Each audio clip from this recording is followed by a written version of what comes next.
we're here. It's fewer people than I thought it would be, but we got a pretty good group. There's more. And there's more up here too. This is pretty cool. It's I'd say it's about 1 degree, maybe 0. Larry's doing a fire demonstration.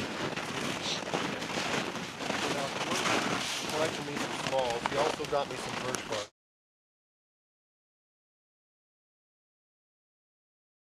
And he got me some grass. So we've got a couple of real good tinder sources here.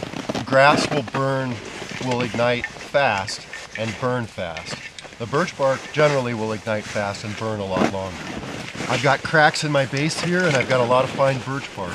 I might take a little bit of grass here. So now my birch bark isn't going to fall between the sticks. Put that there. Maybe take some of this back on. We're not limited on resources as far as like grass and birch bark for the most part. So I would want about twice this much right here. Might as well, right? Might as well get as much as you can for every fire. So I'm gonna put this here. I've got the little fine stuff.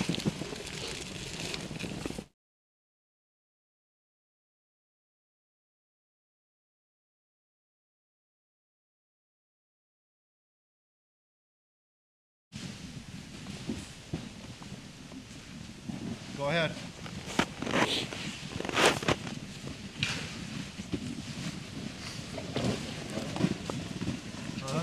I'm pulling off birch bark in my cigar wrap. Oh, I see that. You're cheating already.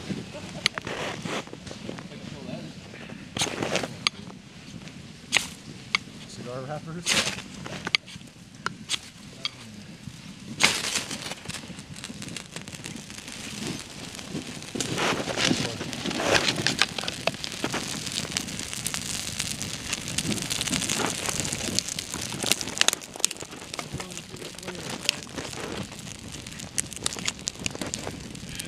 Let her go out once you get her.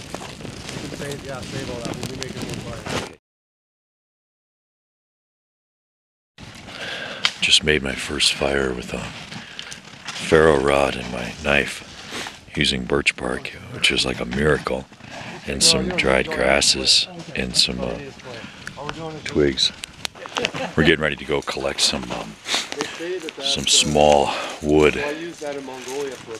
in bags here and just kind of build up a good collection of really small pieces of wood, kindling style.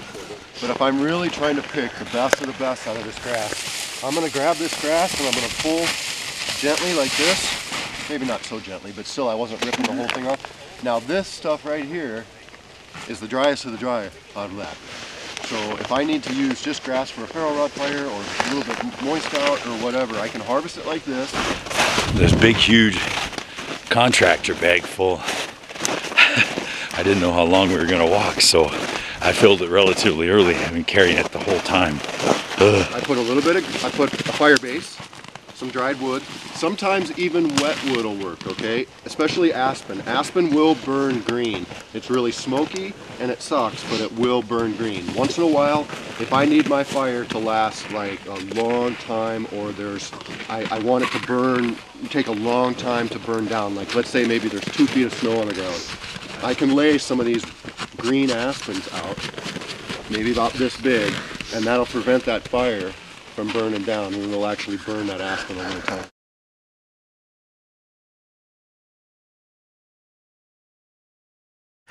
So we just came from a little frozen little stream that drains out into St. Croix, and we thought there'd be water under, but there wasn't, so we just got a bunch of ice and we're gonna melt this over fires that we make. It's gonna be pretty cool.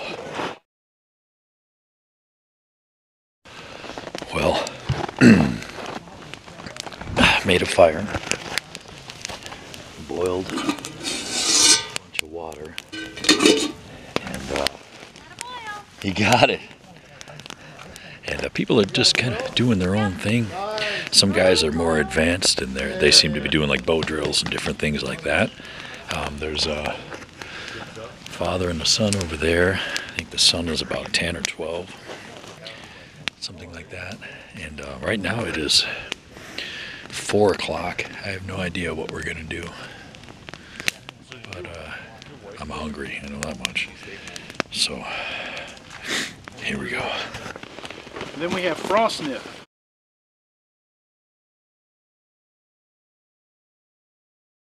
Anybody experienced frost nip before? Yep. What'd you experience? Share your experience with us. Tips of my nose and the bottoms of my ears. Okay, and what happens? Turn white. Yeah, Gets it turns painful. white, a little waxy looking. Yep. Did it dent? Were you able to dent it and it hold the dent in it? I don't remember. I was a kid. Oh, I don't- okay. It is almost 5 o'clock, and we're going down to a little stream, a little creek, and a few of the people have accepted a sort of challenge. So these guys are getting their stuff together, their kindling and tinder bundles and stuff, and they're going to use, they're going to be able to use birch bark. I go through the whole winter because I was cold all the time. Well, we're all kind of waiting. Everybody has their little fire building his. He came with his son. He's off in the woods getting some things right there. And then there's another one right there, and then over there.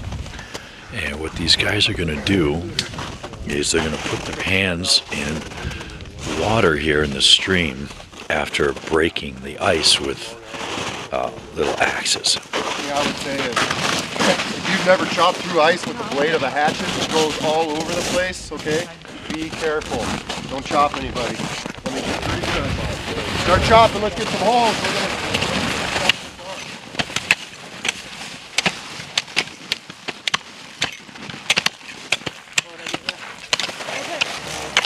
Spot open over here. So these guys are Oh, wow. Oh, ready? And go. Get them in there all the way. Nice. We got a timer going, you don't have to count. You got the timer? Yep, we got a timer. Timer's going. Well, you can hear that water flowing. Keep them hands in there. How's everybody doing? Okay? Digging for gold. We're panning for gold. Good rocks here.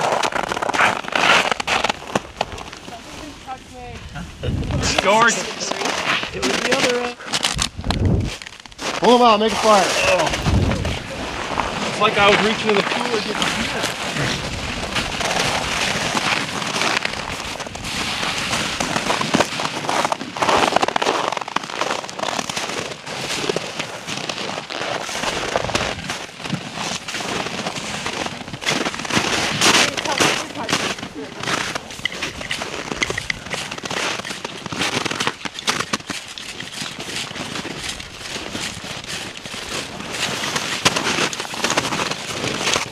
Fire going.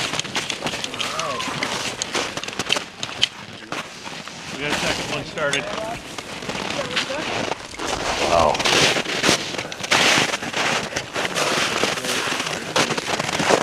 Put a fire going. Couple tinder bundles on fire. Yeah, I got nothing. Go, Maddie.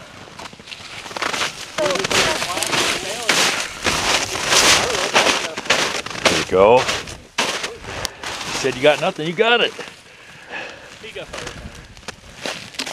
Look at these fires. Put them thumbstick pieces on there.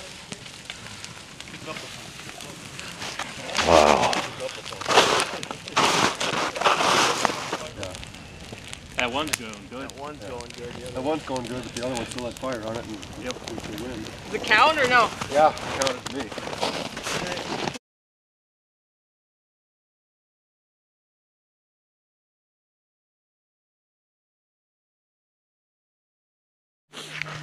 Well, everybody's up. It's about 7:45.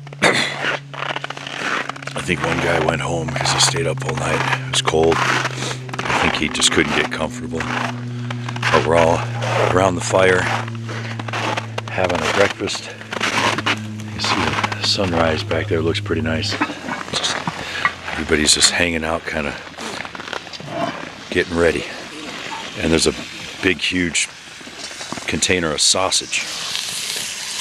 Look at that. Pop-Tarts.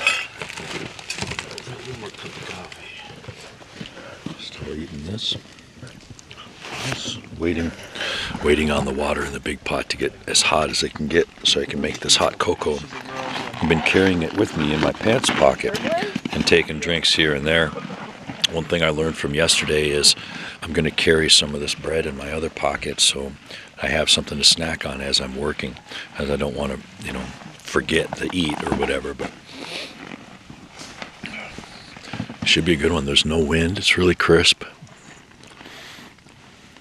What did you say? Where's George? -7. -7? Yeah, -7. It was -8, but one different. Yeah, it feels pretty good. It's not bad. So here's my setup. I just have my little old garage sale tent here I took. Wasn't windy, but I think that maybe being in here, maybe it's about 5-10 degrees, maybe warmer. But I have 2 wool blankets, a 0-degree Kelty sleeping bag, a little sleep pad, one sleep pad there, my wool capot. And what I did was I put the capot over my feet, or around under my feet, and wrapped it around my feet. And then the 2 wool blankets went over me, and then I tucked my head in the sleeping bag. Oh yeah, this Garmin Verb Ultra 30, I had it in my tent all night. I didn't keep it on me, and it's still working like a charm. So today we're going to build a shelter, much like this one over here. Just to sleep kind of exposed a little bit. So I'm building a shelter now. I did this, what was it, a year and a half ago, something like that. But I didn't do it this elaborate, and I didn't know what the heck I was doing back then. So I'm gonna build a little shelter here. A little raised bed, fill it with a whole bunch of like reeds and straw and grass and all that stuff. And now I'm just making the frame, lashing these together. They don't have to be super tight. They just have to be tight enough to where this doesn't roll at night when I sleep. All right, so right now I'm collecting all these grasses, cutting them down at the bottom with my knife, and then putting them in that bag. I'm gonna need about, I don't know, 5 or 6, maybe 7 bags full. Bring them all the way to my raised bed, and then tamp them down, get them down as compact as I can get, and then come out and get more and get more and get more until it's a really thick, I guess like a straw mattress. Lunch break, it's 11:30. Cutting firewood. Got a corn muffin, some ring bologna and some potatoes, some onions. Got my hot cocoa. I put my hot cocoa in last night, and it didn't freeze. When I woke up, it was kind of cool, so it was great. I have this little cheap little insulated mug here. So here's my little shelter. It's almost built. The grass bed down here I can lay down, and then this emergency space blanket that Larry borrowed me. So now I have to get a little bit more grass, put the plastic up, and get a couple of things in order, seal up the sides a little bit, and then I'll be good to go. Well, I'm out in the woods and I'm cutting this tree that fell down. I'm cutting it for firewood. Have my saw right here, and I built a little shelter. I'm almost done. I love you, Willow. I love you, Jack. I love you, Stephanie. I'll see you guys tomorrow.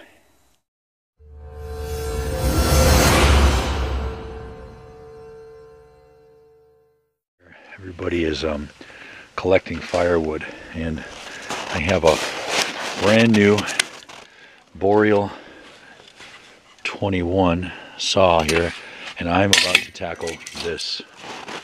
This thing is, I would say, 8 inches in diameter, and this is going to give me some fuel for the whole night.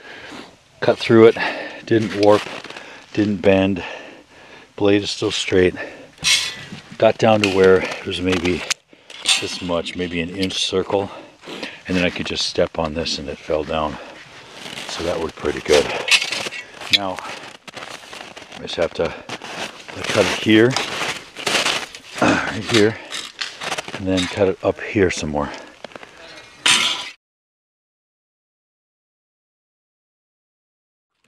Yep. Dinner time. Chili. Yeah, so if we've confused anybody, we can explain it tomorrow. We're getting ready to go to sleep here. It's like 9:25. Everybody's sitting around the fire. Go ahead. Hello, Hi, Stephanie. We're doing good. It's cold away from the fire, and well, I don't know. We're just, I guess people just telling stories. When you guys get this like punky wood and stuff, you're gonna get a raging fire like this, and then it's gonna drop way down. And then it's gonna get a raging fire like this, and then it's gonna drop way down. That's been my experience anyway, especially with some of this punky stuff. So I've tried to slow that burn rate and try to moderate that burn rate. I've found that putting some green aspen underneath as a base can help. So here's my fire. The log right here is about 4.5 feet long. It's burning pretty big. There's my shelter back there. It's going to warm up like a greenhouse. You can't really see because it's through plastic. But there's my fire. And here I am. And it is nice and warm in here. And I'm going to go to rest.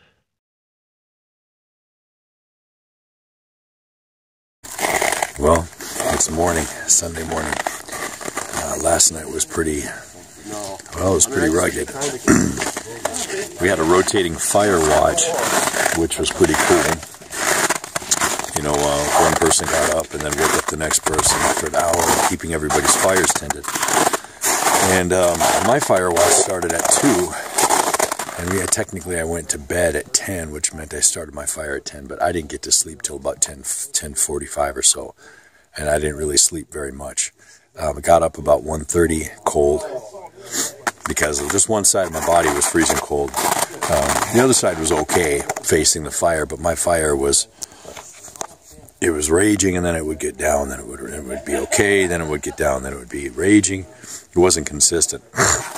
And then, of course, you're relying on the, you know, the fire stoking expertise of different kinds of people. So some people are really good.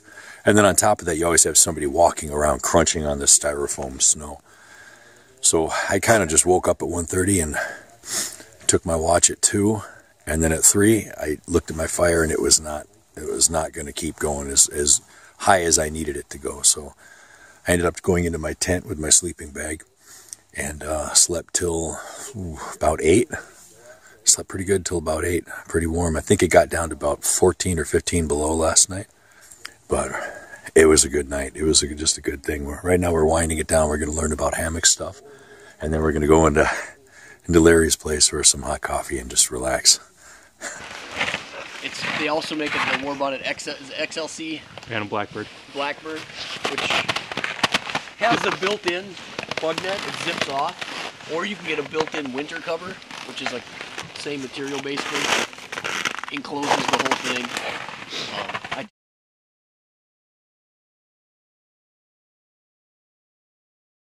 I take all that stuff off because I use a Peapod system. The Peapod is just basically it's an oversized sleeping bag with a hole at the end so you can zip it through.